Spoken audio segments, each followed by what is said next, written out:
Megatron Koli tugamba ntino bera ngo subscribing likinga hatoberenga o sharinga Muze the Megatron is my name. At this time round ndi ne mwana muwala na mukwaya Spice Diana agera beranga atunyonyoro obulamu bwe kasoka tubuzeko then after mukwase Ajinudi Ntege aberenga abongera Spice kuza ku bantu. Ambabuzako mwenna abatulaba amanya Spice Diana ndi musanifu okuba ku Megatron. Tunyumirwe embozi. Most sokati omuntu asokufuula ngo omuyombi nga toli muyombi. Oba no sayinga statement gyotandiyogedde. Kubanga omuntu akupushinze to the wall. You know? Oba no yogera n'obusungu kyotandikoze.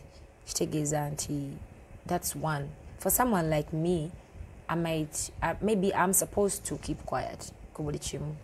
Newe sanga ngo inembera joli mungo you have wesanga ngo nyigizidwa nga ojagamba kanjogere nenga olabanga techina nnyo tokyetaaga you have to deal chiva kuchi aba bamawulire boyogera bogamba okutuka ku level egamba nti Spice ono kamogere ku kino bakamfafagane naye bwati kinzo bakimukolera wakati waliwo case eriwo wakati wo ne certain group of media people obuzibu bwao gwenabo of course wali buzibu era nange so chikubuuza nga omuntu ali mu media muyinza bana bitokirabawo but nga kyenkugambye no like honestly if you know me kuba oli ayinza okugamba atandika entalo zino ze mulimu kati ani wavaawo n'okola live kakati notaakaka mu bufunzi akakakava ku kiki ekyakuleetera okutaaka kati olaba waliwo it is okay for a blogger for mainstream to talk about artists. Nudin, you talk about me, don't you? Yes. Many times you talk about me. Nokola interview, nokola nonjogerako bakyonna ekibaddewo oba onjogeddeko bubi oba onjogeddeko bulungi, it is still okay. Engage your addressing am issue. It is okay. Sikerangako nenkwata aking wanengamba Nudin lekera akunjogerako kola boti. I cannot and I've never and I don't think I'll ever do. Because the way you address your issues is different. Sikerangako ne attacking a Douglas Wanga, but they talk about me or artists because we are there to be talked about. Mulimo gwaffe. It has to be buli omu yeetaaga munne, buli omu akolera ku munne. Artist akolera ku media akolera ku artist. So it is fine, but how you address issues is different.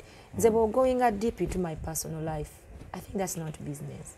Atobotolumba Spice, I think there's something behind. Personal life yet, yeah.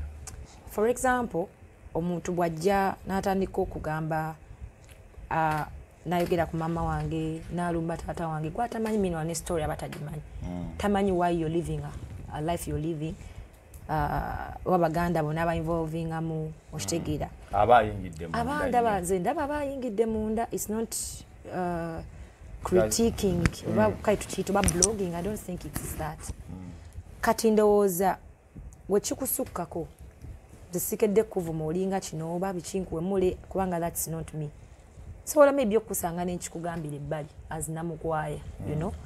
Naye nze wenzija n'enkugambako nti gundi bw'obanga obadde okikola I feel like you will not talk about me oba ojja kuvayo gambe nti sikwogerangako.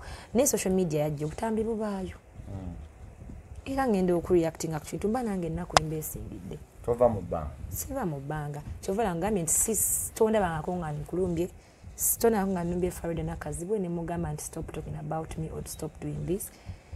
Kwegamba bibaayo eri abantu abikola bonga bafunamu putting other people down. Bwe ndowooza nti kale kiyinza oba kitunda nnyo ate nekyera nti bwaba Spice oyogera ku brand enzito buli omu ajja kukiwa amatu ng'oyogera ku linnya erizitowa nti oyogera ku Spice buli omu ajja kutega amatu agamba ki agamba eki but then kikyoyogera it matters. Nze kindekawa kale gwe kikusanyusizza kikwongeddeko kikuwadde views nze kindekawa. You get my point? Nze kindekawa ayina maami waka gyali alumwa ng'onjogedde kwegamba ng'olina byonjiwetekako weeteke mu kiti ky'okuba nti naawe oba oli muzadde kale abamu ku bbo aboogera si bazadde.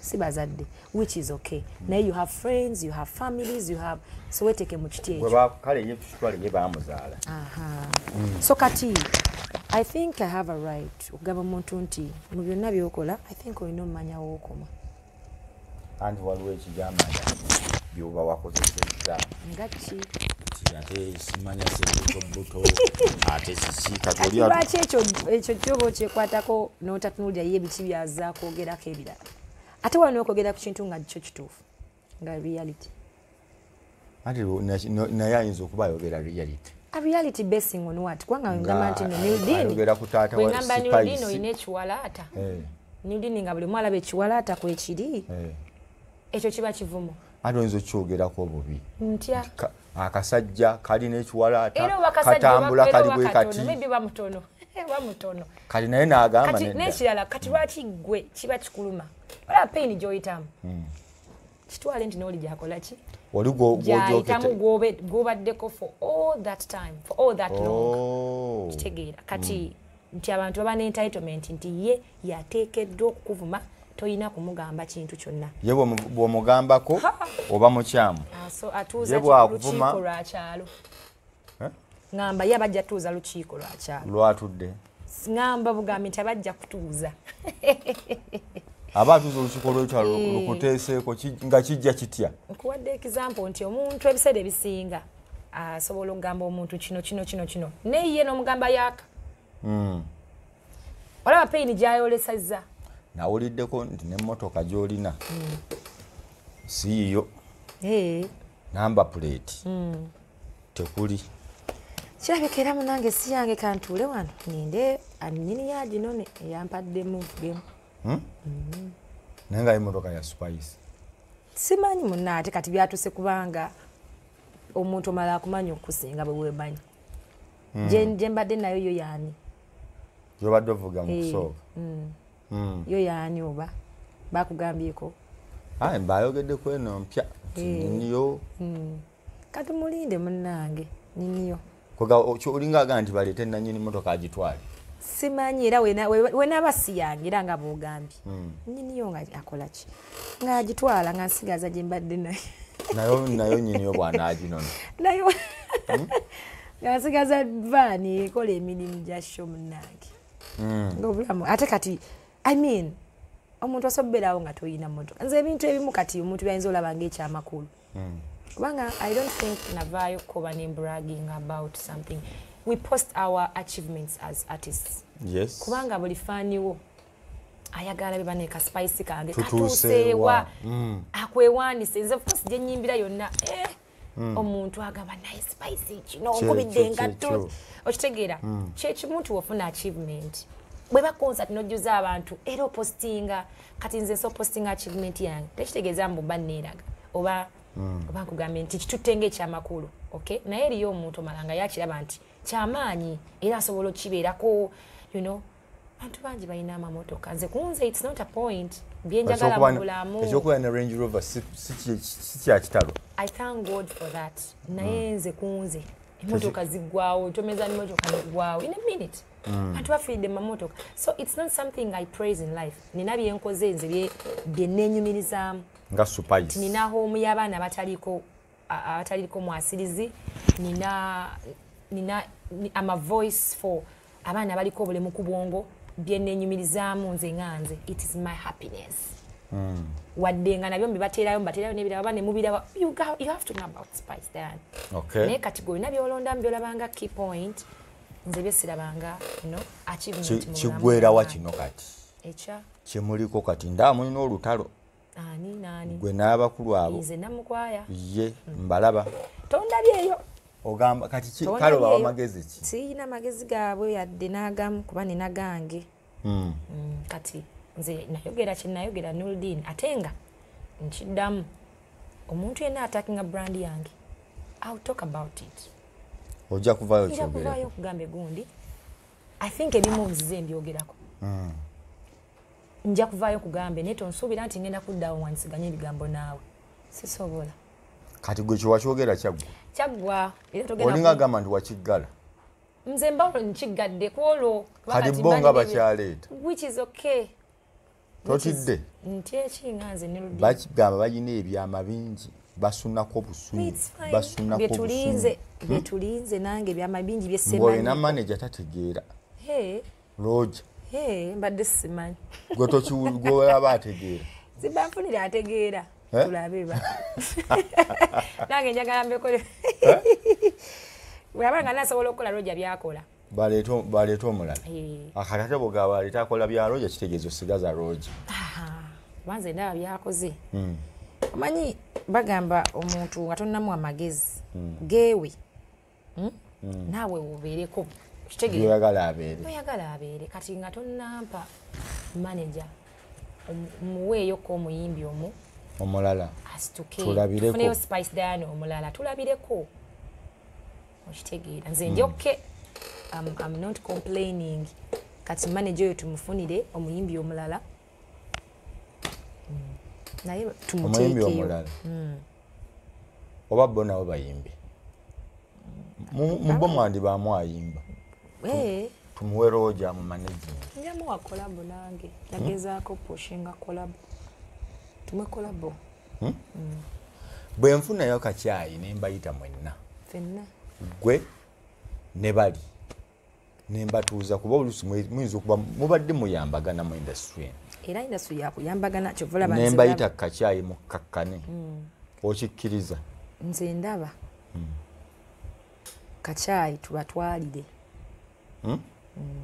tutume omuntu atwale nze ngazi ndi mukakamu nga bwe nkugambye nze kitumba nkyogeddeko ekyo kyaggwa kiba kiwedde kati kiri gy'oli bw'osanga Kasuku kati omubongako ne gundi ne Jenkins nkutidde tolina lutalo nabo nze namukwaya nwana nani amaanyi ngajjewo kati bwe wabaayo Kyabakoze nze era nja kanywa nkanywanga bagamba babuloga bano abagiraagira abasinga mubasasula abaliwa Spice okumwogerako mubasasula balwana abantu abalala kituufu wali okiwuliddeko ngaani yavaayo kitegeeza era ayogera naye asasula oba sente zawaayo ntono ayongeremukko like kintu kinyume kuba kati gomanya otya omuntu nga tobaayo ate n'ekirala abantu kyebalina okumanya I think ekyo tekirina kubeera Newly, if you are in this business of music, the same business ya music buli kyentuuseeko it's because of music. Which music I invest in? Nze ngenda jala nsasula sente millions of money. Ngenda songs nsasula millions of money okola video emu bweti. Njitaddemu sente njagala eveemu ki sente. Kati kitwala enti Spice ndi musuubuzi wa music industry. Tewajja tojja kugundi ku charity nze seerijja gye nkolera charity manyiyo ate era nazo ngendo zikola zivawa mu music kitegeeza nze wenteeka sente zange nina okuzijjayo n'amagoba nga fune omuyimbi yenna ina okumaketinga kyotunda ng'era bwogenda n'ogula engoye n'ozisitookinga muki mu botiki kyekimu nze nja kukwata sente ezange nsitookinge mu music wange kitegeeza wonna music wange wayina otambulira bwekiba kyetaaga okuteekawo sente ng'ozirina olaba ne YouTube gye tuteeka music tusasulayo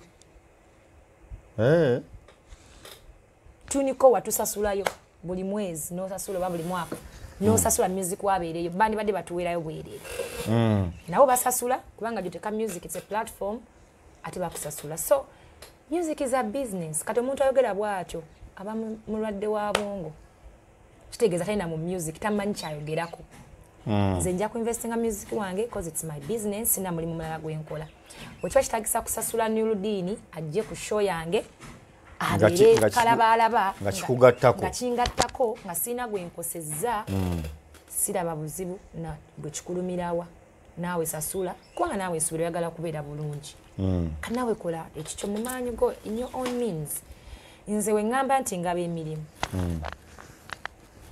oba mpadde abantu abavubuka bangi emirimu nkeera enkya nga nina kampani emu bagamba Spice twagala otulangire ekintu kino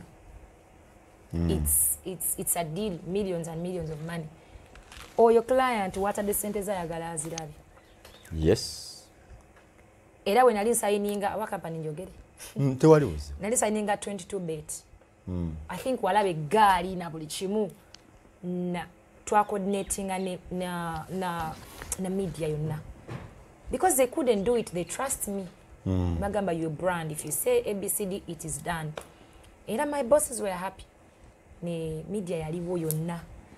That one day we were trending everywhere. 22-bit. When you talk about spice, you're talking about 22-bit. When you talk about 22-bit, it means spice done. Kati omuntu oyo akwogereko nakulamba limemosasula for something that you're pushing, a brand, ekola cent, someone's business. Kati investing ewa. Agende ateke mu atunde ngato ngalanga 22 betting. Aina kukosa media. You get my point. Okay. Ngotegedde spice. Kati sisagala nnyo kufuuka musomesa mu bintu bino kubanga nsubira there are people who know better than I do. Yeah, naye ndoza afunye omukisa nembayigiriza ku ekyo. Bakitegeere. Nti brand yonna. Kati weebuuze ngenda kweranga ntya. I mean, nerange ntya. Endongo. Endongo njimbire mu nju. Njirangirewa. Ante ndongo bwefuluma yeerange oluyimba olulungi lwerange lufuluma lutya nuludini tolukuba kuno ku TV olaba nalutegeera tolukuba toluzanya toluteka ku social media toluteka ku TikTok bakole challenge lunatambula lutya kugana ekirungi kirina okutuuka mu bantu bakitegeera byatuuka ennaku zino omukazi yenna omulungi era bw'ona omusibira mu nnyumba teri muntu ajagamba nti omusajja alina omukazi omulungi nga tasose mulabako. Balina okusooka okulaba ku spice. Ojja kufulumya spice nga yenna ki. Bagamba nange omusajja alina omukazi omulungi lwaki amulabyeko. Naye mba musigaza nzekka. Era bajja kuwakana bagambe mulungi ate tumulabangako. Kirabika mubi kyova laba amukola ki? Amukweka. So bino obulamu bw'ensi bwe butambula omuntu alina common sense yayinza otegeera ebintu bwe naye obuzibu. Common sense ate olumu tali mu bantu bisuubira nti alina okuba. Oh. Yeah. Okay. Spice nkuwulidde. Obubaka butuuse bulungi nnyo. Butuuse bulungi nnyo. Ndowooza ensonga eyo tugigusizza. Tetugigusizza? Kansubire munnange. Okay. Olugendo lwa Spice kaakati eyo nga tuvuddeyo. Ememe katale. Totowa nnyo magezi gakozesa otusimbi. Ogea, olingiriza, ovuluga banno bya. Okay, Spice. Ekyo kimala. Katukomewo butereevu nnyo. Badde nejjukanya. Nkulaba badde otutte mu layini awo. Kati Spice. Wange. Akakayimba nkawulidde. 224. Yeah. Ozzaako ki nga kawedde? Ninayo collabos, ninayo singles, ennyimba zo nnyingi. Era tuli mu kulaba nga zonna nzibwa bafaani bange buli omwalo ndi mwaka munyumira. Oyinza okuta ennyimba eziwera 5 omwaka gumu? Omwaka. Kisoboka. Kisoboka, yes. At most 5 4. Ki ekirala ky'olina ky'oteeseteese okukola mu 2024? 2024. Mu layini eya music. Eya music. Of course, sina nnyo kyenyiza kukola. Biraba byonna music yabireeta. Concert si ndongo. Endorsement si byonna ndongo. Bw'obanga byoyimba tebituuka wansi ku ground. Bingi bitasoboka. Naye wabanga byotadde binyumira abantu birungi bijja. Ebimu obiteekateeka birawesanga nga just happening. Nina shows, nina tours, ngendako mu America. Naye mu America muba mugenze kuwummula mugamba California muyimba luddawa. Batusasula naye gomanye wummula nga bw'osasulwa. Ekyo kirala nze mpumula bansasula. Ogenda tugenda kuwummula. Ogenda ku California? Ana tayagala wummulamu. Ne walala Wange, German. Omanyi oludweji. Nja kwogera oluzungu lwemanyimu olutonotono. Omanyi olujamani kanjogere olujamani bw'Uganda. Njogeramu oluzungu lwemanyi olutonotono. Naye nangenda kubaayo bafaani bange baninde eyo yonna tukikube. Germany ogenda? Mwaka guno? Mwaka guno. Ne shows wanira weziri. Spice okyaliko amaanyi ngalaba weegali. Wadde oyagala ndage wa banne mukama. Ogenda kuba na tour number. Nkutidde. Nze kuba. Industry namwe bwekyuseemu kolooza. Bingi bikyuka. Nga kiri wowe olaba nti erabika neetandise ekyuseemu tulina okwegendereza okukola bwe tuti ne bwe tuti endongo ennaku zino si kyangu pushinga music kyova olaba nti esanga nga bamu balina kwekwata ku bisubi kubanga there's a lot to consume ate nengeyo pushinga music bintu byagaziwa lulingo olina kuteeka ku mainstream kati olina okutunulira social media ate nga erina okubanga nayo owesanga ngaerina percentage nene ng'olina kuteeka mu bya mirundi egi there's a time music ng'oteeka ku radio kokka nekiggwa naye awo wali tonnajja nali sinajja naye ne wenajjira nga it is so much about mainstream it wasn't so much about naye wano as you do anyways njogera mu business perspective yes alright nti oba otunulira promoting a music olina promoting ku radio olina promoting ku TV mini wabino nasibya jjajjaawo kati osanga oli agamba mbosasula abantu entegeerayo eba ntono nnyo kubanga TV si yajjajjaawo radio si yajjajjaawo okusiima omuntu alina byakukoledde n'okusiima omuntu alina byakukoledde kirala of course TV tusasula obulango tusasula things like you have to play to pay for power play yes ne si buli wamu naye kati anti byengambye nga otunuulidde wide promotion yes nze mbitunuulira byonna noga DJ anteekeko okitegeera and then also n'okusiima kati okusiima ndowooza ffe tusiimasiima nnyo ebiruma abantu abalala ate nze nina obuzibu bwe mba nfunye nze simanyi olya ne banno simanyi nnyo bintu bya mululu like nesanga nga nsana okwemalako nze to make sure ffenna tukola ki tuli happy kuba nina essuubi nti nja kuddamu nfune Newdin nga tukwataganyiza wamu so kati nze ninamu omuzoogo ndowooza ate ne Roger naye ndowooza bw'atyo bw'ali nti nze nsiimasiima olumu mbikola ne mu camera kuba kati ogamba which is okay kati lwaki oba ogamba mbu naguliridde nga nkikulaza n'okulaga nti gundi muwadde kino when you're watching me so omuntu olinga agamba muntu alina eddembe ogendako ku poliisi bw'aba alaba nga kimenya mateeka kyokola yewe obutwa tagenda na ku poliisi eyinza omulwisa kuba ne poliisi eyagalayo akasente ne poliisi y'Uganda onyogiwayo ku ssente onogiwayo ku ssente ssente yatabuka buli omu ayagala ssente abantu kati bo lwaki temubawayo ku ssente baani abagamba nti mugaba ssente kirabika nti nabo nalimba waayo banga sikyabawa oba omulimu gwe bakola nga segukyali mulungi ng'ofunye abasinga abagukola okusinga bo kati omuntu aba asobola era okunooma kuba kati gw'ogamba otya mbu nkola ekintu nga gwe toli involved either naawe okikola oba naawe oli omu ku bensasula nga ze nakuwadde tezakukusizza olubuto olina lunene oba engabana yabalemye ngabana yaleese obuzibu ngabana naleeta obuzibu kati gwe ng'olina kuvaayo noome ate n'ekyo kyebaliza Mukama nti nsobola okubanga ka spice kaabwe nsobola osasula media yonna ye Uganda nzaani nensuneko tekulimba nina ssente mmeka ezisasula media zonna mba kitegeeza natuuka dda mu bugagga bwendootako nga nze bulijjo simanyi byebyo era nebaza Mukama era musaba mpe ssente endala nyingi nyongere sasula abalala okay amazzi ga spice dan ye lwaki tobaleeta ne bampa obulango ku TV yange ekifaananyi ekyo kiraba baleeta obulango balanga ekifaananyi kino okiraba baagana okukola akalanga kalla konna bagamba kibamala spice yekka ku mazzi bw'ati byonna twali twabiteesaako abantu baganywa omanyisaka nnyo okwogera bintu bajja gamba mbu nno spice era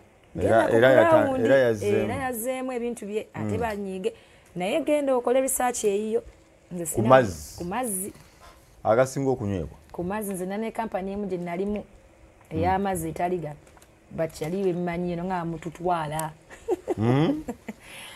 ne bagamba gamanyi ga spice kati gano amazzi olina mu shares olina endorsement okola ki ekituufu yenna gye tuli enkolagana gye tulina it is okay kikulu kya byonna kyotunda kitambudde namu nange ofunamu I'm okay, I'm contented. Nkwagaddeko kusanga wakanga n'amazzi oganywa omuntu agira nalange ki judde yonna enyweki gegaliwo gegawooma kugamba kwe kuli akawala akato akalungi Maama we yagamba oli kawala kalungi. Si yeyeka. Abantu bagamba mbu spice mulungi. Nnyo. Gwolaba otya? Shia. Okubuuza. Kugawa obuyimbi obuli e Uganda obulungi. Twafiirwa dde okukuteeka ku billboard. Ku billboard kwendi era kadoloza bayinza oteekako omubi ku mazzi kuno baganywe. Abantu baba tebajaganywa. Ndino saaganywa. Konywe namu. Nkugambi bano tebayitaga bulango babugaana. Baagala kawala kalungi. Akawala kana akali kuno bulango enough.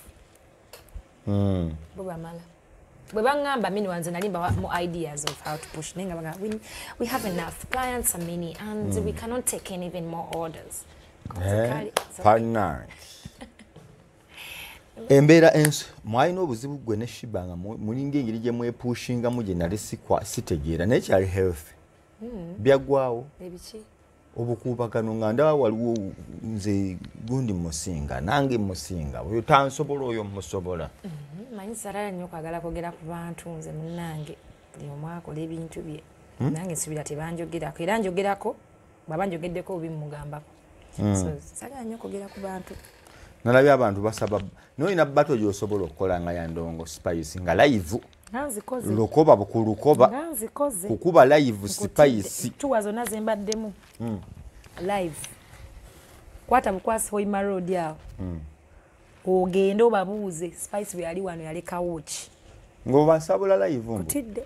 Nina band byuma biramba biri wano. Bibaawo abantu baba n'emmotoka namba n'atuuka n'ogaawo yagula byaki. Kati ate bane CD bwe mba nnyimba CD mpulira nga sibitegeera. Okowambo? Sibitegeera. First of all mpulira nga bimbowa, mpulira nga abantu babbye ate abantu nze gye nnyimbira abantu bagala live band. Leka naawe. Nze njagala CD. Nenkubira nenyumirwa. Nedda kati olaba ab'ogenda mu bantu abasasula ssente yaabwe akugambe nti nga si byakwejalabya nga ayagala anyumirwe aba ayagala akiwulireko live. Kati mbw'okuba live eri enkambwe. Okuleka nga embeera tenzikiriza kuba waliwo gy'olaga nga promoter akasente kuba byuma bya bandi biri expensive okuhayaringa n'abakozi bennyini basasula. Abanaakuba band. Abakuba band. Kati embeera bw'eba tesobose ng'ogenda n'ekiriwo. Bwe bakuwa bato muyimbi kigwosobola okukola naye n'ogamba bannayuganda ne basigala nga bagamba kyekyo. Seetaaga bato nze Spice Diana waabwe. Nze mbadde nnyina omugaga njagala kwogera naye bakutegeke oba na Sendi, Shiba oba Rema. Nyinza obutasobola. Buzibu ki? Saagala bwagazi. Nedda ng'osasulwa. Njasasulwa mu birala mazzi banampa ssente. Spice totandika okutya bato. Okutya bato naye nze sikyetaaga. Si gwe kyoyagala abawagizi ffe gadgets zaagala. Kinsabye era bagenda okinsaba nange nkitunulamu nendaba nenga kino nonkyetaaga nti omuntu akutomeza. Kino kyetaaga as a brand or sikyetaaga. I don't have to put myself. Kati wowe bakutomerezaawo. Seetaaga kubeera ku weighing scale. Ne waliwo bato nga sizaawe nga kunyumirwa bantu banyumirwamu bunyumirwa. Mu Uganda muno. Mu Uganda muno. People take things personal. That's the problem. Ng'owangula. Fenga tuwaga. Maybe in the next life. Right now? No. I'm good. I'm okay. Kasita benyimbira basiima yonna gye bandi. Eyo bata ebeewa eyo mbaji wangudde. Nga ngende walala nga nyimbawo. Eyo bata nayo banji wangudde. Tocha kyogamba oli n'aleeta sente milioni 10 n'agamba Spice. 10? Oba 2. Kale 10. There is no money that is worthy having my brand on a weighing scale. Si weighing scale. Batolinga teba ku brand ejigira wabula kugamba gundi ayimba bwe ati ne bwati abantu bajja kunyumirwa kimala. Kati amanyi bwe nyimba. Goma yapa wagizi bwe kitegeeza okulaba nga bagamba Fani wange amanyi bwe nyimba. Fani wa Spice omanyi kitegeeza mugamba aninde ku concert. Next on stage ku concert is a Spice Diana. Etala nezikuba zitizu. Concert ya akaana kannamukwaya ne kavaayo. Omaye ndululu kiyinza okuba ekkolola oba erugogo. Concert yange eyo giraba eddako nja kuba mbatolinga concert ewedde. I'll prove you wrong. Bino tubiveeko. Sagana ze proving amuntu yenna like mbwe njaga manyinyo ko njaga fani wangala be Spice. Oba Spice atya buti. Boyinzo kitwala. Okay, it is fine. It is okay. Agabanenze batwale n'omuntu nveyo nga buli omu anti angamba wage. Sisa akweteka manya amanyi gange n'obuzito bwange. So when you know yourself, you don't have to prove a point to someone, all right? Apart from oyo gwe kikwata kuba gwe kikwata kubede yaba akumanyi. Kati muwe buwi kintu kirungi asiime. Kubanga yakigwana. Namukwaye erinnya eddala yani? Spice Diana, Hajara. Nkusanze olya Hajara mu kisiibo. N'amazzi gaagana ekirungi. Onyaga go gennyini ga spice Diana waliwo akwita spice. Ibe banji. Erinnya zibu. I think kabanyumira like. Olaba ngendo goba omusawo. Omusawo wange. Yaze mu VIP. Kakati. Nsaba obuze kubakula ku. Abatulaba manya Spice Diana mbabuzaako kabagalize tusibe kirungi nga Hajara atasiiba. Naye era tekingana muna ebbagaliza tusiibo kirungi mwaba tusiibira ate. Ebirungi byetufuna biva wammwe. Abakola bitasobola ffe kola. Lwaki Hajara tasiiba? Mu bufunze ensonga nze nti osongera abantu bajja gamba kwekwasa sede bisinga bwe tugamba nti weziwera sawa mwenda ngo ulira olubuto lwenyoola twagala naye kwekwaso ecupa eno gye ndiko ogiraba eri omukono gw'obondaga kono guno dokita yange wadeyagala okuba ya ulcers zintawaanya nnyo kati ofunye woosiibira ogenda kusiibulula nze yes neyanze omukusogo Roger yasiiba atali musiraamu. Roger yaŋŋamba nno omanyi abantu bange nze ndudde nabo. Roger yasomerako mu ssomero nga basoma olusiraamu era alumanyi n'ali Hamudu alisobola okugisomeramu. Roger sibe kiri simanyi agimanyi mbadde simanyi nti amanyi olusiraamu okimanyi Spice bakuzaala we watuufu kakati nze gye banzaala Kakuuto ova walamu kawalamu gye banzaala eyo Kakuuto Rakai Maama bwe yaŋŋamba yes bakuzaala Kakuuto wakulira wa? Nkulidde mu bitundu bingi nkuliddeko Kabalagala Kikuba Mutwe Kabalagala okulirayo otya nti njagala nga nakulira Kabalagala nga nkola kino kati banzaalire ndowooza sayidi z'Empereero eyo taata wange anzaalira ddala naye ne baawukana ne maama nzanga ndi myaka nga 6 wetaano awo nenvaayo nembeerako ewa jjajja ekiboga kiteredde maama nga bw'ayiyaamu netumala netukwatagana naye ewa Ekabalagala ne step father waffe olwo maama n'afuna omusajja omulala nga naye Wambogo nampa ennya lya Hajara namukwayira nerisigala kuba yali Wambogo yali musiraamu yali musiraamu nebulamu ne butambulira awo Ekabalagala ne tuvaayo tugendako awo enansana ne tudde Nankulabye ne Nankulabye awo it was just now me, my mom and my 3 siblings. Awo yali avuddeyo wa taata oba taata yali yafa? Yali tebakyali bonna. So ne mubeera mwenna? Tubeera awo ffekka naye maama nange n'abato bange. Olwo mukola ki osomera wa? Kati nasomerako ensambi awo. Eno ekiboga tewasomerayokko? Kiboga awo nasomera ndooza mwaka nga gumu just kwekwata awo. P1 P2? Ya ndowooza P1 P2 naye mwaka gumu butatuula nnyo waka maama affe yali mukyala muyiiya nga ye tayagala mwana we abeeri mukyala nadda n'atunona ne tugendako eyo Kibuli for primary era Kabalagala nasomerayo primary nengenda ensambya ku St Peters nenva ku St Peters awo kati daddy wange stepfather baali bayawukanidde ne maama then I had to hustle to pay my own school fees. Continue. Ng'olwo hasolinga okola ki? Kati twegatta ne mami wange koza awo nali nkuze. Ng'ovuga mmere, ovuga caayi. Twakola bungingi twatunda ku mmere, twayokya kasooli, twalina akaduuka, twatunda ku mazzi juice. Nga omanyi embeera ya Nakulabyawo. Nakulabye embeera ya kugatta bintu bingi. Nakulabye omanyi Nakulabye ono naye afunye ekizibu buli muyimbi gye yeekasuka. Nakulabye oyo abayimbi balingayo bangi nange kati bendi nababamu nabalabanga nga tukula kubanga eri kumpi ne Kasubi awo Namuŋŋoona bayimbi baali bavaayo bangi nnyo naye nalinze awo nankulabye nga kutoto toto wennyini awo mafuta nokkirira wansi awo kino ekidde e Kasubi wendaba toto awo nokkamu awo wansi awo wetwabeeranga olwo osanga bizibu kinga okulanga Namukwaya byoga bannaye nzijukira kino wetwakulira awo primary P7 kati primary P7 embeera teyali mbi cause stepfather waffe bambi yatubeererawo yatulabirira nnyo sajja yatwagala ng'abaana bazaalira yatusomesa twasoma bulungi nnyo nga tetulakinga kintu kyonna until bwe byatabuka nebitabukamu nga ndi mu senior 2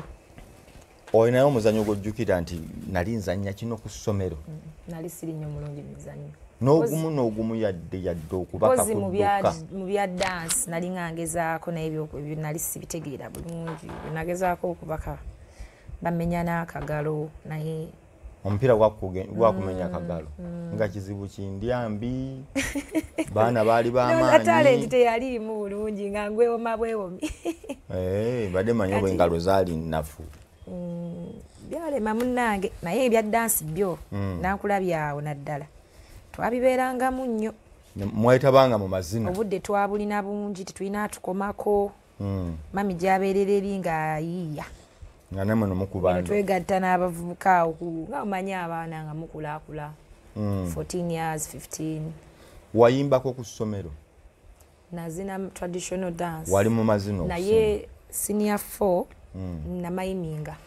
namayimingangako awo nyimba zaali zaani abantu benakola era musigala wano wayimba ennyimba z'ebweru twayimba ennyimba z'ebweru ebintu tebyali jika nali nvuddeko ku St. Peters wali mu kukirasi nalinamu ka klasi nga abaana nze gwe bebuuzaako awo tuwandiika buyimba bwa lusungu obwo by then wamayiminganga kyokusinga nyimba za luzungu era eza blue threes twamayimingamuko olinayo ennyimba zojjukira nti nepozi mu lwoluganda twamayimingamu zjukira pressure ya love yali yabbanga ki yaha 2012 awo sijjukira bulungi twamamingako pressure ya love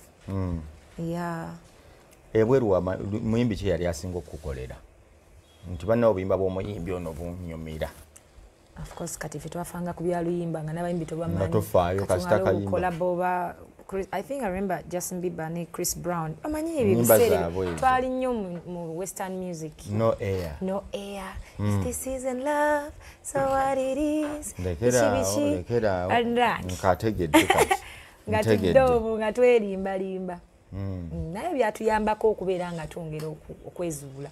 Kakati awo nga kuba buli muntu amayiminga era ffena gye tukulira oyimba ebimba paka lwokakasa nerabika nnyono n'ennyimba z'abantu Spice yeerabako ko ng'ayinza okuba omuyimbi mu biseera bya secondary ebyo mazima tewakirowoozaako saakirowoozaako naye nali ada ne element in me eyali njagala nnyo ebintu ebyetolodde dance fashion modeling acting naye nga kuyimba byo nga si nnyo tekikuli kumpi naye nga nja acting and modeling webityo naye nga nze manyi kimu njagala kuba superstar oba ntya era nga ndabika nga superstar mu buli ngeri yonna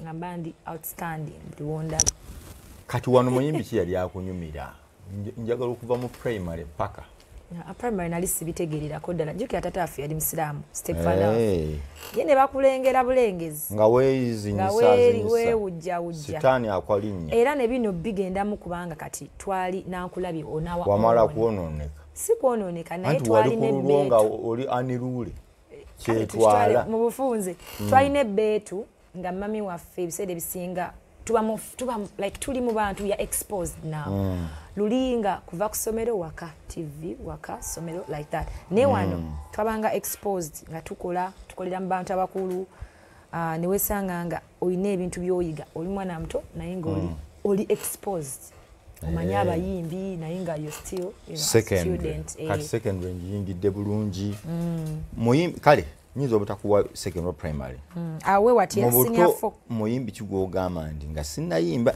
ono mu Uganda yali natandika omugoberera bwe nali nga kati bola bwe tulina ba Spice Dana gadgets nga sibayimbi naye nga buli kajjo bakanyuma oba tekanyuma agamba at least chorus yanyumye kati nze ebiseera ebyo natandika nga hip hop artist wakola ku hip hop natandika nga nkuba rap kakati mu kuba rap nali discouraged mami wange ngamba omwalo mungi alanka toyimba ebintu by'abasajja ne mama yali amanya kaneke kalungi of course bulungi nabujja kuye kati yali akimanyi nga tutabalongo so nga ngera discouraging somehow nampa n'amannya bayagala ndabireko by then Rema yali atandise okuyimba era akayimba ke akatuuse tukakubanye waka era we nali njiga okugegenya okuwandika music nawulizanga nnyo obuyimba nawuliza kale generally nja kumenya nawulizanga nnyo Irene Tale Rema ne Fie we yayimbira akayimba kakasookera ddala that's the time I was like now ngangizaako okwegombagomba ba Irene Nambiru bali music waabwe akyatambula ng'omuwuliriza Juliana but that time for me it was abali abatoototo like bolabira abali close to you to your age bali ba Rema Namakula Irene Tale kayimba kakatuuse Irene Tale kayimba bwimba bwasokera ddala Fie her first song oba luyimba kyo muzulu mbara Fie what's that first song of hers banange nga she's still you know niwe nagendanga mu bino zino events z'abaana abato because nabeerako Asha nga batujja ku ssomero batwala ku Asha ringa kati ng'omusangayo Fie nga yayimba it was really inspiring osanyuka ngamba nange nja kubeerako there someday you know kati awo nga natandika dde okweyimbyayimbya ebyange hip hop era nzijukira one of the events ez'abavubuka waliwo ka video kali katambula nga nkuba rap nagenda ku stage for the first time nenyimba rap because nayimba bayite bikwatagana ne rap omujukira gwe wakuba tuveeyo njala kuntwala mu kalayini awo kano tumugenda munnyo nedda kuba muko hip hop katono kale dange hip hop andi bangamba bamwawula kati waliwo abakuba hip hop abalala balira hip hop yatya abatakwatagana nzijukira nali nawandikayo ko obugundi bwange awo nga bumwe mpayo layini tukakapera nonzise kakutta kale kamkuwemu akapera ndabe opafamba ali kuseka buzibu kubamuko ku layini ya hip hop tonsekerera nze kantunule neno saagala kutunulako okay oba toseka bambi okay anti twainanga kano katukosa yo buli hip hop artist nga agamba yo kati nakubanga ezo line zange yo nga bulijjo nkomyewo neera sigenda nja kubeerawo paka lubeerera Pampita Spice G nenyalange nalifuna dda Spice G Pampita Spice G era sigenda abonna abane paka ko bobe bagenda ndeka tonzizayo ngokuba hip hop you know obane ka background ke ebintu ebyo bikuyambako olumu sovola nti natuka time nga so yimbeze enyimba za tekinanta chinkutete chinanta cause it has some hip hop in it bya hip hop okay naye nga baba byali bizibu akantu kalinga akutabuseeko kali okay saagala ofiire wano gye twatandikira eyo munnange nentandika owandika ennyimba newandikira akanyimba kange akasooka nzaakwagala nempandikawo nzaakwagala keekali waati keekali eyo faani wange eyangoberera from day one akamanyi kagenda katya nzaakwagala tunula jendi baby bino byenda jana can't you see that I'm missing you love nzakwagala Jekali eyo ku YouTube. Bafani abatufu bakamanyi. Fani wange from day one akamanyi era ngenda ne bakansa. Nange mpulidde nga kenali mpulidde. Oyino bo kamanyi Nurdin. Kicho. Gwe nalumba nga walinga nkutawanya ku channel. Kubukedde tewali buzibu. Tewali buzibu te. Nurdin nga nakutawanya nze spicy waabwe. Nenga sina de 10 nechi. Nenga ngamba. Ngagamba ki? Ntege kicho jukira ko ntege. Amazima ga Katonda mu ggulu. Naina Kim Royo. Kimra yandeeta ku Bukedde TV. Bambi msajja watu nandaga abantu napabu interview batuka no munja gazambu bba wange bambi byagwa ne biggwa kati you know ninga bamuteekako ninga it's okay yansi naye nengenda tefuna Nurdin Ntege banga no ino bamukona akasente naye ebiseera ebyo n'emitwalo ebiri ogambe kale omunyigeyo kasidio kaletereko ekyebiri meanwhile ate nga gwe toyagala era ng'ogamba teeka butesi wali sidio ninga nze mulimba manyi industry already ya sente wetambula bakugamba olino bane sente ngera ndeterako ekyebiri kyange naye nga tokigaana nabwayoko ekyetaano sijjukira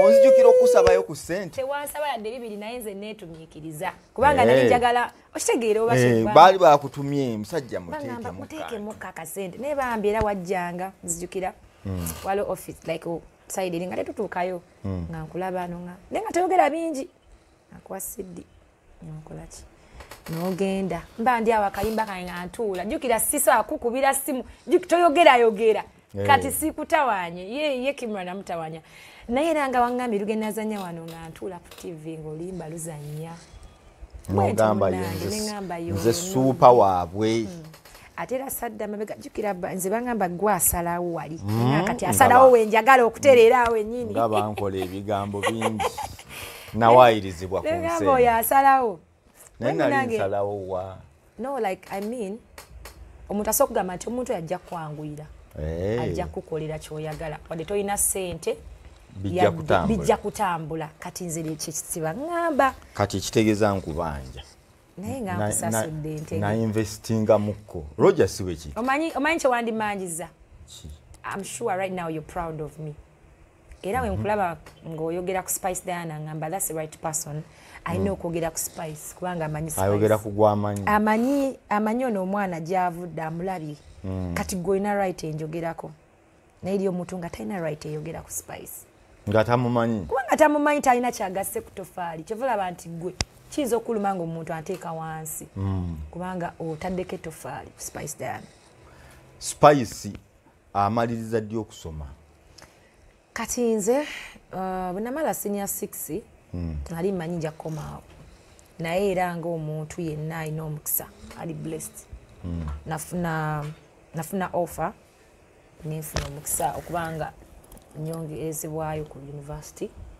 first ya tuition wange yasooka waliwo yamunyambako nansika ku mukono then ebyasigala mukama n'abikola kubanga that's the time mwenafunira onsaanuula nekontinuinga kati nobanga weesobola n'asasula tuition wange wa university okumala emyaka 3 e Makerere wagenda na Makerere nasoma Makerere neze nga nepanka bulijjo nze mba njagala bisinga always nasoma industrial fine art and design yadde waliwo abagamba mu degree najijja ku nassa which is okay bava ku kyokyoge lwaki mwobo gyobankubira empapula ku mmeeza nabo bagaye baleete ezaabwe kati obikola dye byewasoma mbikola like kati bino ebipale gwo byekolera ebisinga mbyekolera ate binyanguyira okuputinga together ne benyambyeko closet zaabwe nga balina video shoots nga balina photo shoots balina concerts lwaki tukolayo brand you nina clothing brand naye sinatuuka gilaunchinga tumenga tumanya nti omuntu yasoma ebintu bino abigattako fizi zaffe zijja tuluma kasooli wa maama kati nze olaba concert maama wange sente zampeerya tezava mu kasooli mukazi watte yalimako mulimu gwe yakolako gwe mmanyi ndoza yeerako ekkubo ku KCCA bifaanana ne kasooli ebyo kasooli birala naye nga mbinyamba bitya nze concert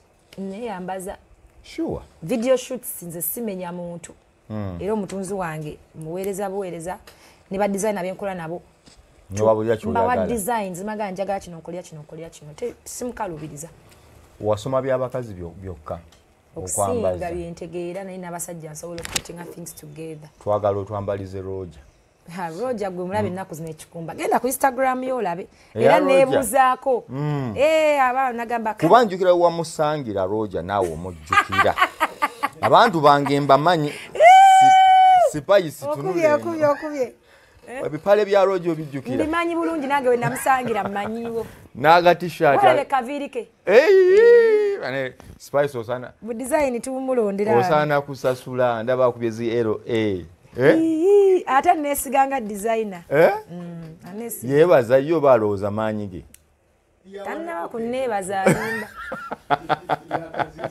anna kunebaza Roja se abasajja bangi nnyo ku kikumba bengatta boyimiridde mu kopo banga babadde engulu ya sikuddangulu nedda nti omuntu ababubinuuga omusajja sente zonna aziteekawa gomanyi wajja Roja okwambalize talent munnange opa fambo bakuttemu opa fambo wangatto mpale opa fambo oyo ayina empaka mu kumwambaza atalina mpaka nalina style ye nga ye gyaba ayagala ng'omuntu anti omuntu nebiri Roja biwamusangamu byali ayagala naye yabikyusa ye anti kyentegeeza omuntu aba ayagala ebipale bye n'ebisaati bye nakulabako nze kennyini Roja saakulaba kati kyentegeeza nti nalaba Roja nga tannakulaba opa mukagali ne Roja nga mukagali nabayambako okwambala mukayimba kaffe kakolabo ketwakola nga bakyali ba Capital Music kayimba twakolako kolabo edda manager we namulabira ebiseera ebyo twakolako kakolabo nembayambako bannayo ekikumba yabayambala nnyo koolo tebaddangamu kwambala bati tebaddanga mabega tebaddanga mabega ekizibu ekituluma abantu kubayamba baate ne batasiima waliwo ne gwe nawange engatto zange ayambale muzima akinge n'enviiri naye munaye musanga ng'akuli bize nga tajjukira naye bikizokke so gwe omwana mukyuse kagundi ako akakyusiza oba akajjako simanyi tekatambuza akajjeko so gwe yonna gyosinzira okutulaba I'm very okay ndi bulungi just ulcers ntawaanya ate musiibo omukulu aŋŋambye ye nga sinalaba olya oba tusanze ova ku I had breakfast but I had late breakfast lunch okay kaakati olwo omaliriza okusoma emyaka 3 egyo gyampuuba emakereraawo jjukira gyampuuba already ndi Spice Diana kubanga akahiiti nakafunaawo ngenda bizibu ki byewasangira mu campus awo ku campus awo kusoma byojjukira bizibu byensimbi byatawaanya hostel nga nyizo gisobola gisasula ate nga bwensasula rent wewaka nalina osaanula naye luli jjukira otandika oyimba first song yo okolera emitwalo 15 ekinene nnyo 3 n'abaakuyambako obwereere okukola ki anti baakuyambako jangu otuyimbireko weebale nnyo kati teba byangu ate nga ovunazawo nawe tunuulidde nze n'ebirala byonna your family and everything my mama atunulidde gwe your siblings everything naye mukama yabikola era nasoma nimalako emyaka gyange 3 ate nali ndowooza nyinza ofiirwako ekimu kubanga kusomako nali nkwagala nga saagala kukuleka olwo Roja omusanga oli ku kampasi omusanga omaze kuvayo Roja namusanga ndi ku kampasi omwaka ogusembayo naye naye already mumumanyi nga kyamanaginga bafana era nga bampane ku mirimu kati nga twemanyi naye okukwatagana naye nali ku campus third year akukkuluma okimanyi ekyo nti nno ayagala ombuulire engeri gyewamubangamu ngeri ku campus kituufu si kituufu yali kyali kale engeri gyewamuyiyangamu actually before nga tunakola ffenna nayinanga abakyali bange benatawaanyanga mpaayo ekyebiri mpaayo eki yes nange nalina benakubanga oluseke omusanga nga omanyi oyo w'omusanga akokyayo oyo simuviirakaawo oyo simuviirakaawo nange nabansanga kati agamba Spice simuviirakaawo kati nkitegeera at least nkwaye fite kuba omanyi nti kati obalidde manyi obwetaavu kati Roja wamuyitanga kyemeka ye kati ye nabanga campus eyo nga manyi bintu demo banogula material awo bichi nga omanyi soko mpe yawe ekyetaano ngenda kikuddiza nga kinteerako payo musanvu awo saasuka nga 10 Roja bwe kiri saasuka 10 naye obuzibu buli ntisasasulanga wazizanga nendowooza kati zikomyewo ne zisukkanamu ali mu magoba nze ku Roja engeri y'obusungu bw'abadde ayogeza sente ze zaamuluma kanzimuwe tafaayo azibale bala sente zowampola zonna nga ndi campus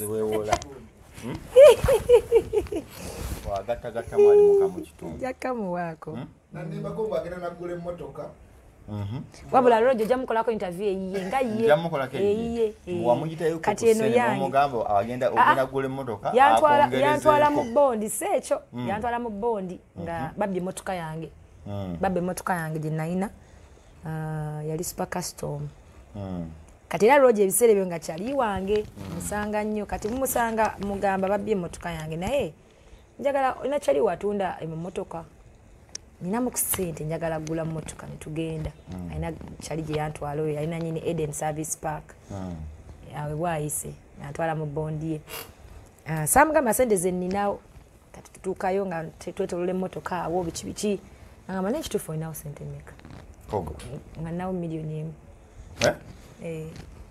n'omugamba ate ne miliyoni emu nalinako 5 nga 5 nina gye ngasuubira okuva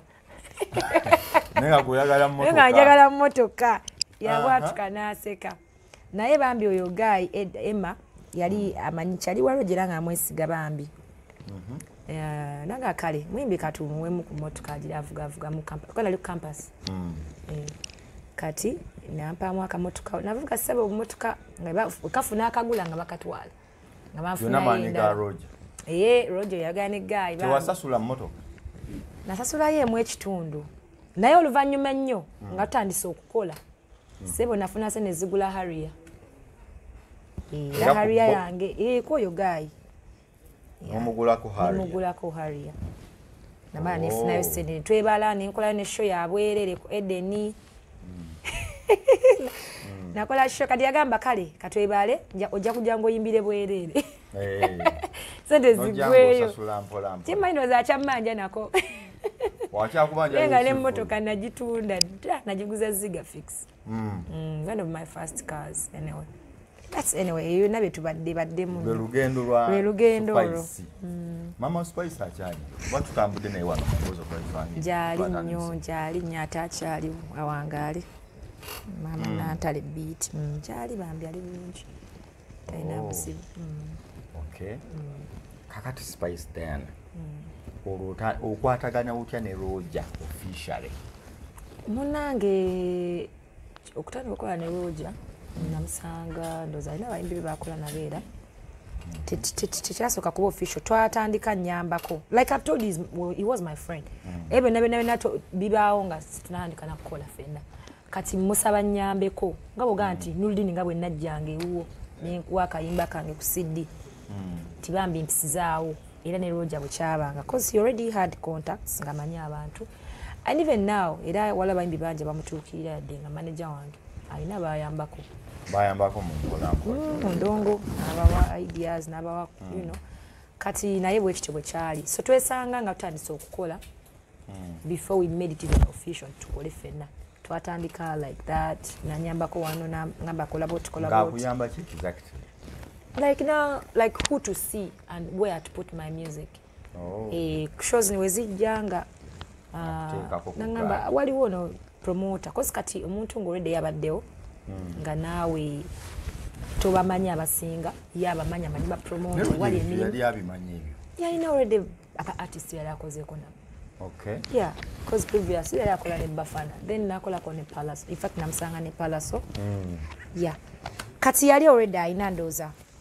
bamanyi bangi nnyo and that's how we started working nitutambuza ekintu bwe tutyo mpola mpola nimala okusoma nembera kati nga nina kuconcentratinga ku music bwewangadde otya ne Roja abantu nga bagamba wa mutima mubi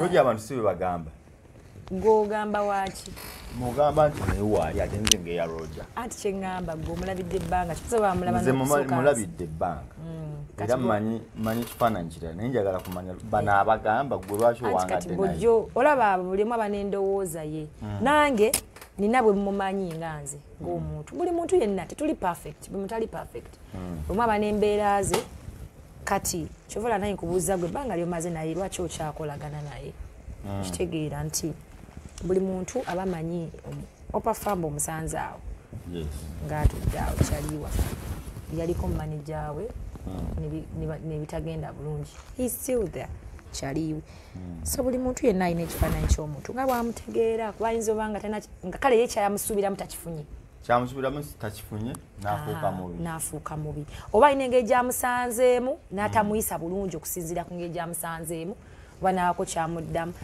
abantu abana expectations mu bantu batazifuna kiyinza okuba ekirala ye ayinza okukiraba mu ngeri endala kaakati olugendo ne Roger lubadde lutya lulungi lutambula akusibye oba tolina bubeezi kyakkola okunsiba kutya akutadde awo tutambula tolinnya tukula toyambuka gwolaba otya gwolaba ki maama nze sibeerawo wano nga muyimba tobeerawo naye you see Spice from a distance Spice gwolaba najja bukedde awo n'atambuza ebigere najja n'akwetera akayimba n'akwetwala wajjira ku bigere maama nze alina akayimba kamu ng'olwo nabbiyaani okugula biseera ebyo nali nkolawo I was a student so kati oba olaba nti student gwolaba then ne Spice Diana gwolaba kati oba olabawo difference mu bulamu kitegeeza there is progress Spice Diana mufumbo siri mufumbo naye alina omuntu gwalaba oluganda olwo lunene omuntu gwalaba osobola okuba mu bulamu nga tolina official marriage naye ng'olina relationship akukubira ebikonde nti kale mulaba naye nga wetuli awo tetulina bimaking official tukyetegereza sitera kuba single sitera nnyo toli single omwami wo tumumanyi boyfriend tumumanyi simanyi gwe gwomanyi omaye waliwo abantu manyi buli omu alina gwabamanyi ate kati nze lwaki njogera gwe simanyi nga gwe oli ayo omanyi omutuufu aze tolina kyogenda kunsuubiramu kubanga abawanga ate kati gwe nkugamba tumanyako tumuwe ekitiibwa mukole mutya mumuweere ekitiibwa eyo gye mukolere tudduba mumusange n'akawala empi zivuge mugambe tiimu gadget sitera nnyo munaaye nze kubeera era n'ebintu bya families love life mu public mukubenze omwami otoyagala muleeta mu camera no like I love my private life eberenga eri private my personal life eberenga eri private love life ngeri private family out of this yeah so that omuntu bobo oyagala kunenganga wengange nze because you don't have to involve other people magezi kigoyinza okuwa omuwala ali mu love nga byogamba nti for love especially omuwala muto muyimbi bino wammanga bigenderere bisobola bireme okutta career yo love is love teyina wayinza kutta career otherwise people wouldn't be working and married at the same time people work baba married they have children tekina ekikwataganira na omuyimbi kirala omuyimbi era ffe tukyeteekamu Spice ng'ali ku stage ayambadde bulala abasajja bafa omanyi kibayita okufa nako gwe nalaba najja kata baleeta ambulance ng'agaba naka Spice kati ono omwami wa Spice tebimuluma omuntu abanga muntu wakumanyi bulungi aba amanyi ekika ky'omuntu ky'oli biri byonna aba abiraba naye ng'amanyi nga bw'oli kati singa nga nze muntu kunkonjera bintu byonna naye nga mama wange amanyi omwana we omuntu amanyi because byalaba is really work is business it's Spice Diana naye waliyo namukwaya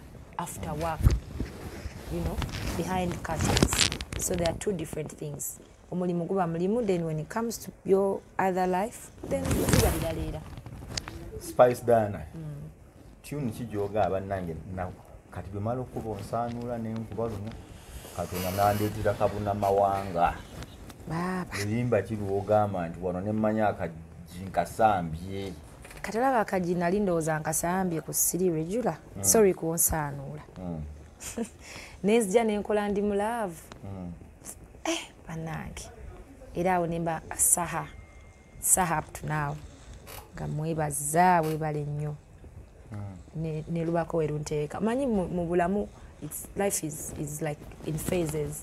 It is a journey. It's a journey. So there is a phase, there's another one, there is, steps. So nezja ndi mu love nenvaawo siri regular. Indeed, tabadde regular. It's a 1-year-old song. 2 years. 2 years now. 1 and something. It's not yet 2 years. Kuba yera YouTube ekulaga nti mwaka gumu n'emyezi nga gijo. Okay. It has changed my life. Nyo. Jogama ndi bukyanga nkuba. Zirinzi kubye naye regular abadde tabadde regular. My friend.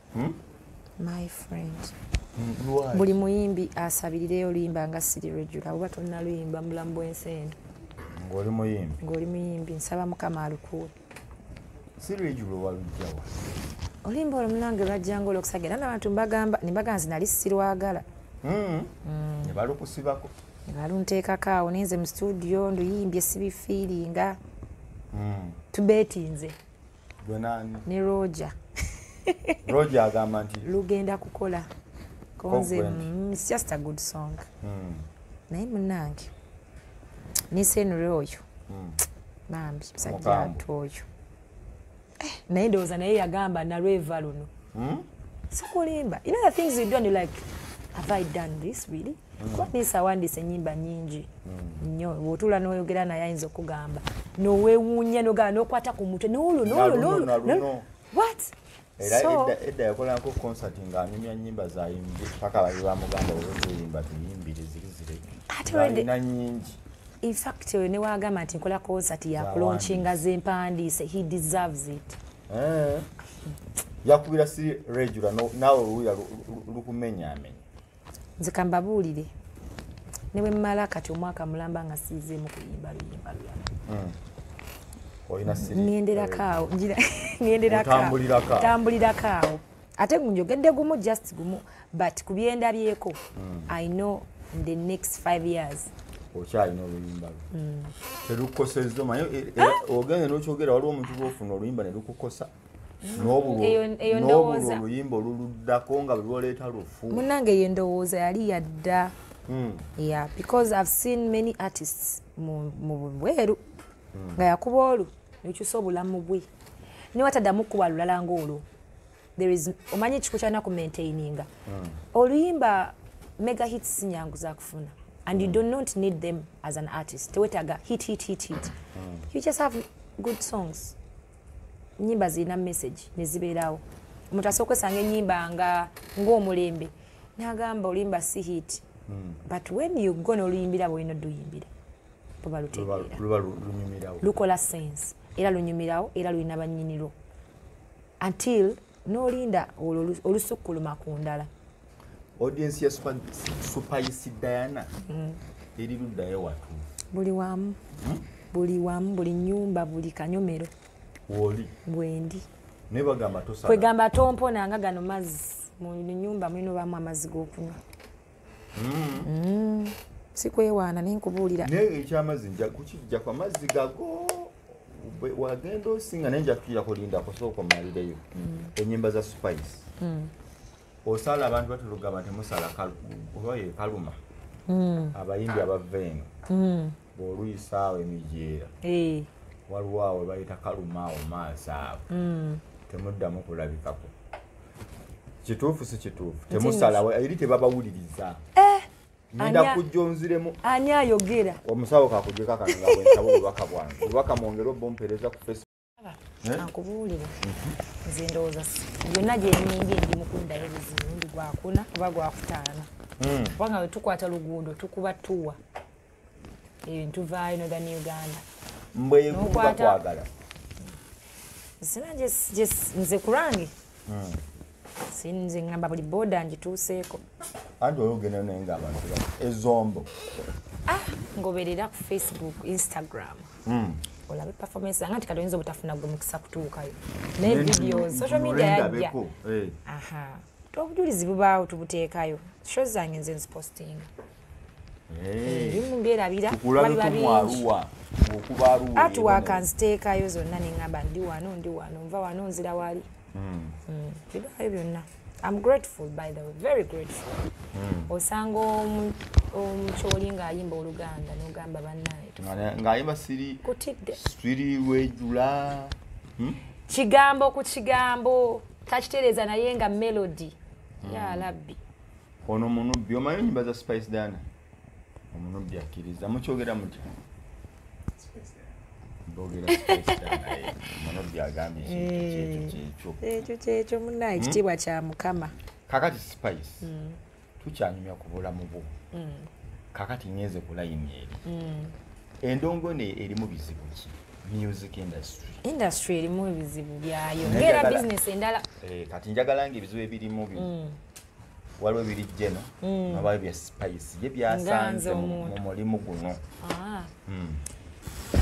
Kati oyagala ebiri general first so kompe ebiri general kikulu biba bingi olumu birabira tukanga tona oyinza na bingi mpe bya Spice okusooka kuba kati gwe bibyo bijjukira byosanze nti bannange nsanze kino mu ndongo muno zijjukira olunaku bwe anti kati ekisokera ddala ekibadde ekyakkaluma na biki tutambula noveno no daily 9 hours on the road 6 hours on the road n'otambula n'olutwala n'oluza ate nga n'enkeera olina olugendo lwe lumu meanwhile amakubo ova main road n'oyingira essaawa nga 2 muvuga kikubo kya ttaka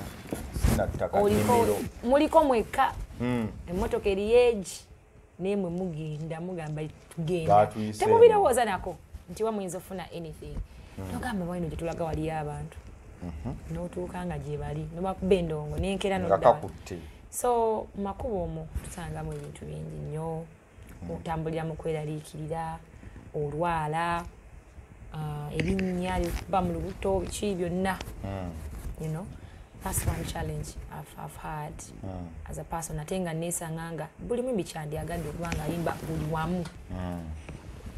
So it's a blessing, but it comes with, you know, bingi. Sawa mwenda gwakiro otulotono zaako. Naye olutuuka ne wengomba okwebakako nga bannange. Sinafuna mukugubile ne bakayisawa zange nga 5-6. Naye ng'omulimu tegugganya. So byonna bibaamu okusomozebwa mubaamu ne bwotuuka bapromota oba muvuze essaawa nga 7 naye n'otuuka promota nakuza mu doyidoyi ne mwezooba ebyo bibaawo wesanga nga akasente balansi okitegeera byambirigo naye eyo problem ebaddewo naye wawotuuka nga ekendedde because if you're Spice Dana tomugambirawo kange nkaagala wali. But it's a challenge kubayimbi bangi nozamu balabiko nga olumude musasulwa. Yes. Okoze noveno n'ogenda erino. Olina gyojjukira gyogaba naye tulina twatambula nga tutadde mu sente zonna tusuula. No waliwo ekikusuka kati nina lwe natambula nga neekakabi nga ndi mulwadde. Naye nze nina obuzibu musisibwa nga kosho mbundwadde. Nze sirwala. Bantwalira ku kanula at least. Naye nga ngenze nenyimbira faani wange gye nino yimba abakusasula kati nave eno neŋŋenda ndoza instant najogera nakawo buli omu nayogera ekikyo kyayagala naye nali mulwadde ne tuvuga emmotoka ate noliitiriita oba muvuga nga bya speed like muli ku bunkenke emmotoka neyitako ne mu bbanga mwanguwe musange sho n'otuuka mwagenda wala nnyo twagendako mu Masaka awo bingi wangi nnyo gy'ovuga n'ogenda ku bunkenke naye n'otuuka ne bagamba ati promota dusi promota yeewambye walina binsonga zondala anti ombuza challenge naye nkugamba nave Kampala ndi mulwadde bavuga ndi bwenti kutta olubuto okutuuka Masaka nkutta olubuto lunumba ng'olabye nga ndi mulwadde nnyo n'otuuka promota duse you know ate abantu basanzeewo bangi ku kipande kwoli bakosesa linnya lye bakulanze it's a business olina tiimu bantu 10 bonna batunulidde ggwe kwegamba that's another challenge. Then twina issue you know, like, can I say media at large? Obama, it's white, but mainstream, but social media and all those things. Ti wesanganga professionalism. Chemuliko kati ndamu ino olutalo. Nani. Gwe n'abakulu abo. Nze namukwaya. Ye mbalaba. Tondabyeyo. Ogamba kati kalo bawa magezi ki? Sina magezi gaabwe yadde n'agamu kuba nina gange. Kati nze nayogera kinayogera Nuldin atenga nkiddamu omuntu yenna attackinga brand yange. I'll talk about it. Ojja kuvayo kyogera. Kuvayo kugambe gundi. I think ebimu nzize mbyogerako. Nja kuvayo kugambe neto nsuubira nti ngenda kuddawo wansiganye ebigambo naawe. Sisobola. Kati gwe kiwakyogera kyaggwa. Kyaggwa era togenda. Olinga gamba nti wakiggala. Nze mbawo nkigadde kwolwo. Kati bonga bakyaleeta. Which is okay. Totidde. Nti ekinganze ne ludi. Bakigamba bayina ebyama bingi. Basunako busungu. Basunako busungu. Betulinze nange ebyama bingi byesemanyi. Mbole na manager tategeera. Roger. Mbadde simanyi. Gwe tokiwulgwe abategeera. Zibafunire ategeera. Tulabe ba. Nange njagala mbekole.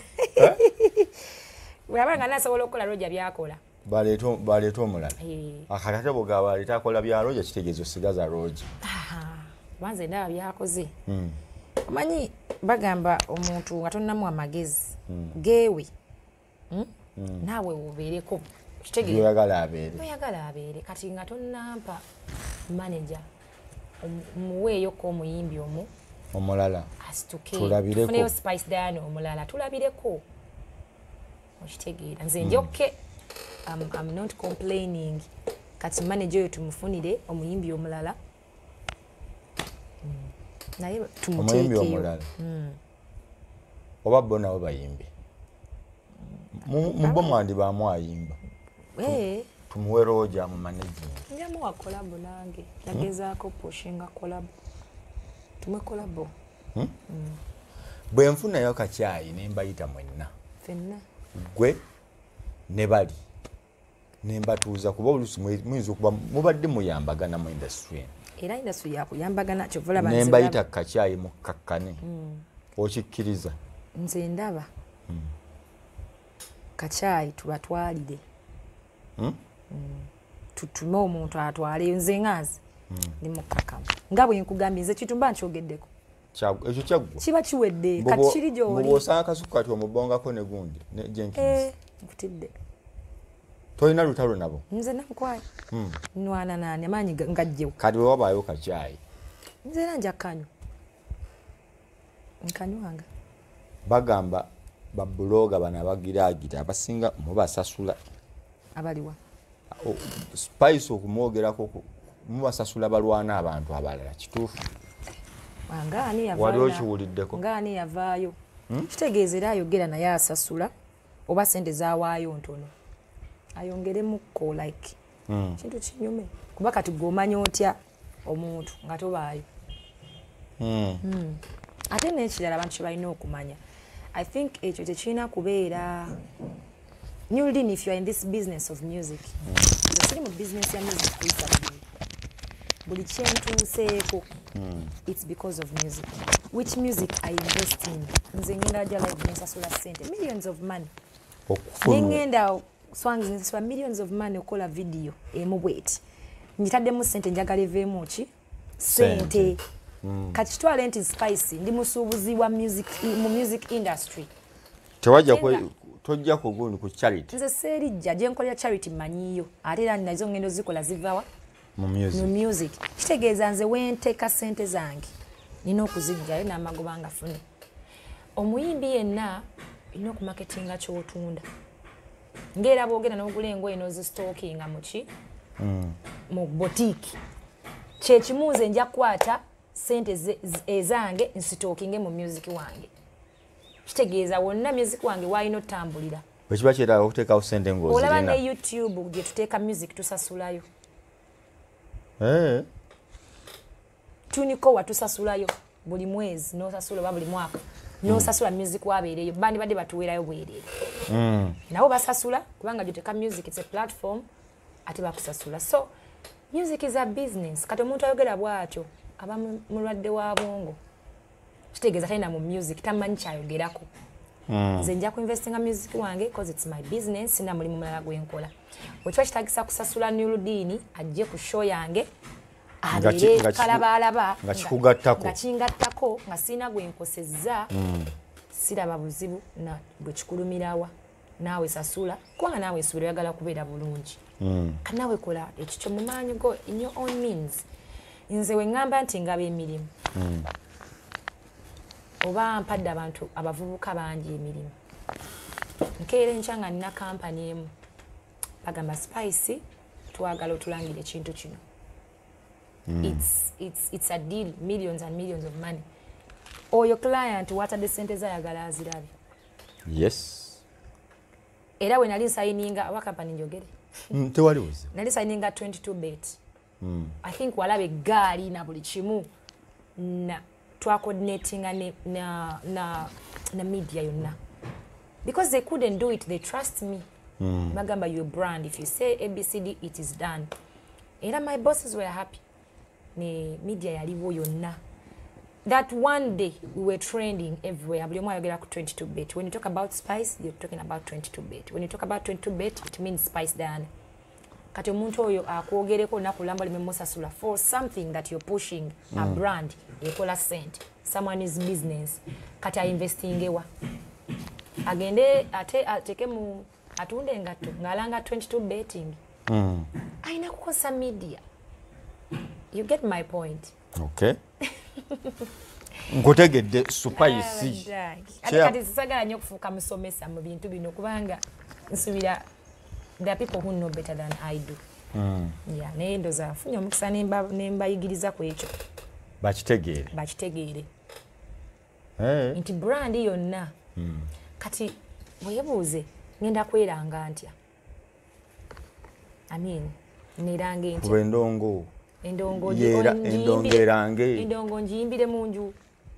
Njirangirewa. Ante endongo bwefuluma yeerange. Oluyimba olulungi lwerange. Lufuluma lutya. Nurudini tolukuba kuno ku TV. Olaba nalutegeera. Tolukuba, toluzanya, toluteeka ku social media, toluteeka ku TikTok bakole challenge. Lunatambula lutya. Ogana ekirungi kirina okutuuka mu bantu bakitegeera. Let me tell you, byatuuka ennaku zino. Omukazi yenna omulungi era bw'ona omusibira mu nnyumba teri muntu ajja agamba nti omusajja alina omukazi omulungi nga tasose mulabako.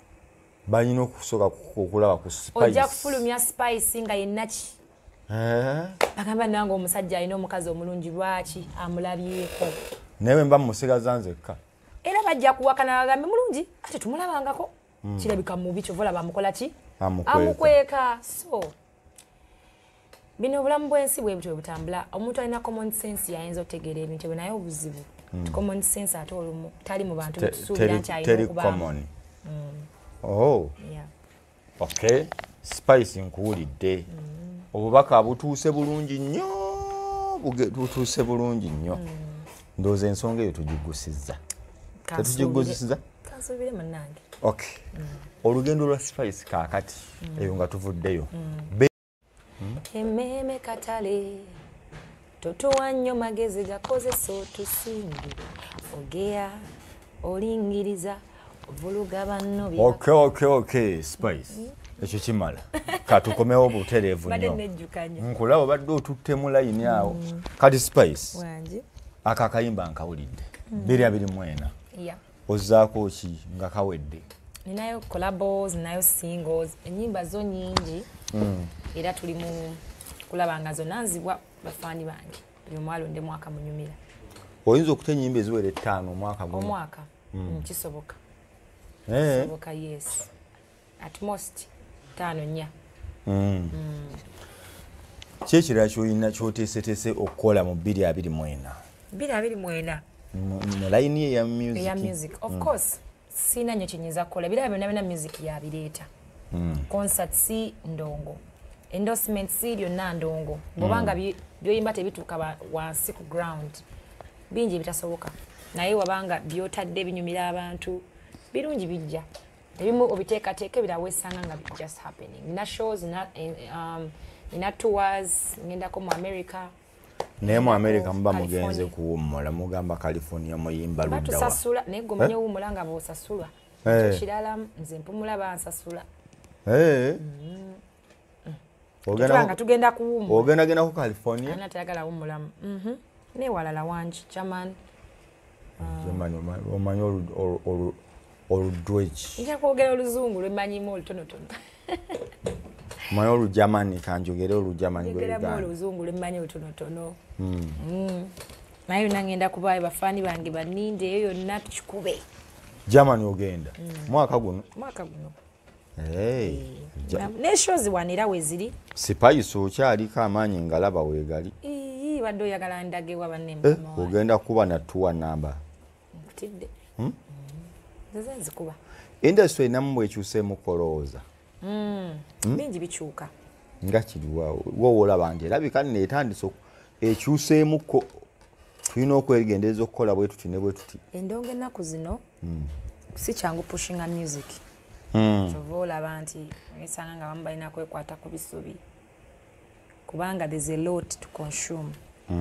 Ate nengeyo pushinga music bintu byagaziwa. Lulingo olina kuteeka ku mainstream kati olina okutunulira social media. Ate nga erina okubanga nayo weesanga ng'erina percentage nene ng'olina kuteeka mu bya mirundi egi. There's a time music ng'oteeka ku radio kokka nekiggwa naye awo wali tonnajja. Ali sinajja naye ne wenajjira nga it is so much about mainstream. It wasn't so much about naye wano as you do anyways njogera mu business perspective. Yes. Alright, nti oba otunulira promoting a music olina promoting ku radio olina promoting ku TV mini wabino nasibya jjajjaawo kati osanga oli agamba mb'osasula abantu entegeerayo eba ntono nnyo kubanga TV si yajjajjaawo radio si yajjajjaawo. Okusiima omuntu alina byakkoledde. N'okusiima omuntu alina byakkoledde kirala. Of course TV tusasula obulango tusasula things like you have to play to pay for power play. Yes. Ne si buli wamu. Si buli wamu naye kati anti byengambye nga otunuulidde wide promotion. Yes. Nze mbitunuulira byonna. Noga DJ anteekeko. Okitegeera. And then also n'okusiima kati okusiima ndowooza ffe tusiima nnyo ebintu ebiruma abantu abalala. Ate nze nina obuzibu bwe mba nfunye nze simanyi. Olya ne banno. Simanyi nnyo bintu bya mululu like nesanga nga nsana okwemalako nze to make sure ffenna tukola ki? Tuli happy. Kuba nina essuubi nti nja kuddamu nfune Newdin nga tukwataganyiza wamu. So kati nze ninamu omuzoogo ndowooza ate ne Roger naye ndowooza bw'atyo bw'ali nti nze nsiima olumu mbikola ne mu camera kuba kati ogamba which is okay. Kati lwaki oba ogamba mbonna naguliridde nga nkikulaza okulaga nti gundi muwadde kino when you watching me. So omuntu olinga agamba muntu alina eddembe ogendako ku poliisi bw'aba alaba nga kimenya mateeka kyokola. Yewe obutwa tagenda na ku poliisi eyinza omulwisa kuba ne poliisi eyagalayo akasente. Ne poliisi y'Uganda onyogiwayo ku ssente. Ono giwayo ku ssente yatabuka buli omu ayagala ssente abantu. Kati bo lwaki tembawayo ku ssente? Baani? Abagamba nti mugaba ssente. Kirabika nti nabo nalimba waayo banga sikyabawa oba omulimu gwe bakola nga segukyali mulungi ng'ofunye abasinga abagukola okusinga bo. Kati omuntu aba asobola era okunoomamu kuba kati gw'ogamba otya mbu nkola ekintu nga gwe toli involved. Either naawe okikola oba naawe oli omu ku bensasula nga ze nakuwadde tezakukusizza olubuto olina lunene oba engabana y'abalemi. Ngabana yaleese obuzibu. Ngabana neleeta obuzibu kati gwe ng'olina kuvaayo noomi. Ate n'ekyo kyebaliza Mukama nti nsobola okuba nga ka spice kaabwe. Nsobola osasula media yonna ye Uganda. Nzaani? Nesuneko? Tekulimba. Nina ssente mmeka ezisasula media. Zonna? Mba kitegeeza natuuka dda mu bugagga bwe ndootako nga nze bulijjo simanyi. Byebyo era nebaza Mukama era musaba mpe ssente endala nnyingi nyongere sasula abalala. Okay. Amazzi ga Spice Dan. Ye lwaki tobaleeta ne bampa obulango ku TV yange? Kifaananyi ekyo kiraba. baleto bulango balanga ekifaananyi kino kiraba baagana okukola akalanga kalla konna bagamba kibamala spice yekka ku mazzi bwati byonna twali twabiteesaako abantu baganywa omanyisa kanyo okwogera bintu bajja gamba mbu nno spice era yazzeemu ebintu bye ate banyiige naye genda okole research eyiyo ku mazzi agasinga okunywebwa ku mazzi nze nane kampani emu gye nalimu ey'amazzi etali gano bakyali bemmanyi eno nga mututwala ne bagamba gamanyi ka spice kati gano amazzi olina mu shares olina endorsement okola kyekituufu yenna gye tuli enkolagana gye tulina it is okay kikulu kya byonna kyotunda kitambudde funamu nange ofunamu I'm okay, I'm contented. Nkwagaddeko kusanga wakanga n'amazzi oganywa omuntu agira nalange ejjudde yonna nywa eki gegaliwo gegawooma kugamba kwe kuli akawala akato akalungi maama we yagamba oli kawala akalungi si ye yekka abantu bagamba mbu spice mulungi nnyo gw'olaba otya shiya okubuuza kugawa obuyimbi obuli e Uganda obulungi twafiirwa dde okukuteeka ku billboard ku billboard kwendi era kadoloza bayinza oteekako omubi ku mazzi kuno baganywe abantu baba tebajja ganywa ndino saaganywa konywe namu nkugambye bano tebayitaga bulango babugaana baagala kawala kalungi akawala kano akali kuno bulango enough bo bamala bwe baŋŋamba mini wanze nalimba mu ideas of how to push nenga baga we have enough clients are many and we cannot take in even more orders partner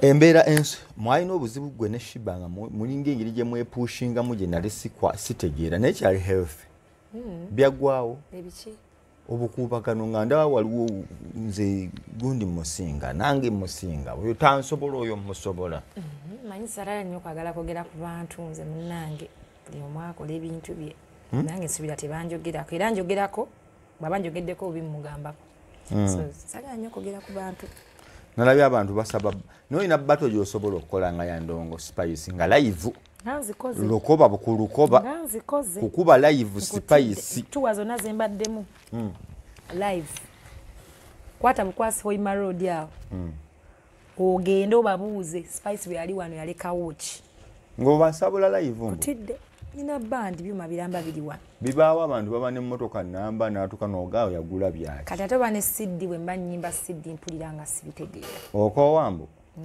sibitegeera first of all mpulira nga bimbowa mpulira nga abantu babbye ate abantu nze gye nnyimbira abantu bagala live band leka naawe nze njagala siddi nenkubira nenyumirwa nedda kati olaba ab'ogenda mu bantu abasasula ssente yaabwe akugambe ntya nga si byakwejalabya ng'ayagala anyumirwe aba ayagala akiwulireko live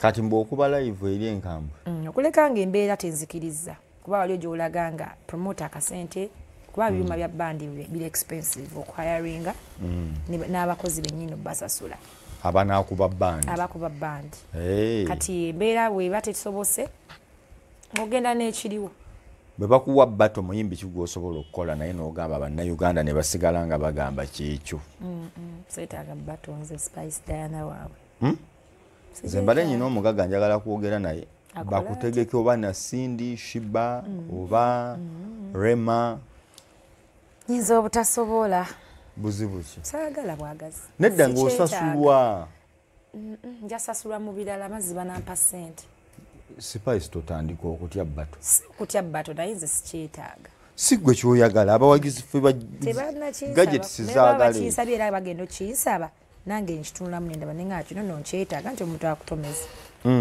kino kyetaaga as a brand sikyetaaga I don't have to put myself kati wowe bakutomerezaawo seetaaga kubeera ku weighing scale ne waliwo bato nga sizaawenga kunyumirwa bantu banyumirwamu bunyumirwa mu Uganda muno people take things personal. That's the problem. Ng'owangula. Fenga tuwaga. Maybe in the next life. Right now, no. I'm good. I'm okay. Kasita benyimbira basiima yona gye mbandi.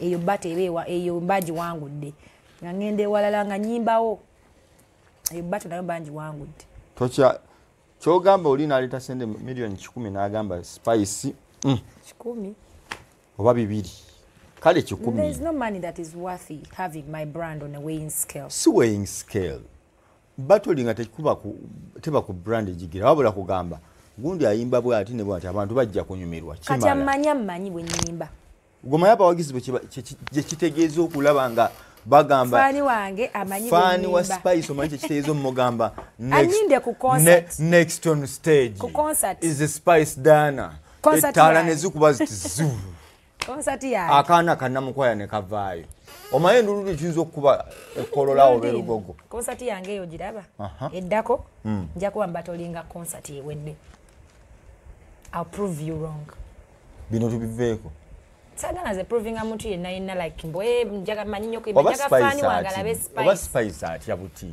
boyinzo kitwala okay it is fine it is okay agabana nze twale no muntu mveyo nga buli omanti angamba wage sisa akweteka manya amanyi gange n'obuzito bwange so when you know yourself you don't have to prove a point to someone all right apart from oyo gwe kikwata kuba gwe kikwata kubede yaba akumanyi kati muwe buwi kintu kirungi asiime kubanga yakigwana not having yourself on a weighing scale okay abawagizi ba spice abagamba bo bakati obusemba ekisooka bagala nnyo mwe bale kunjagala mwe bale kumbeererawo regardless emyaka gyonna tugenda kukuza 10 years of Spice Diana imagine I can't even believe it so mwe bale nnyo mukwano ogwo mundagani support mu bintu ebyenjawulo bingi not only music naye byonna ebijjira mu kiti ekyo under that umbrella byonna asiima waliwo abanoonya spice nga tebamanyi waakumujja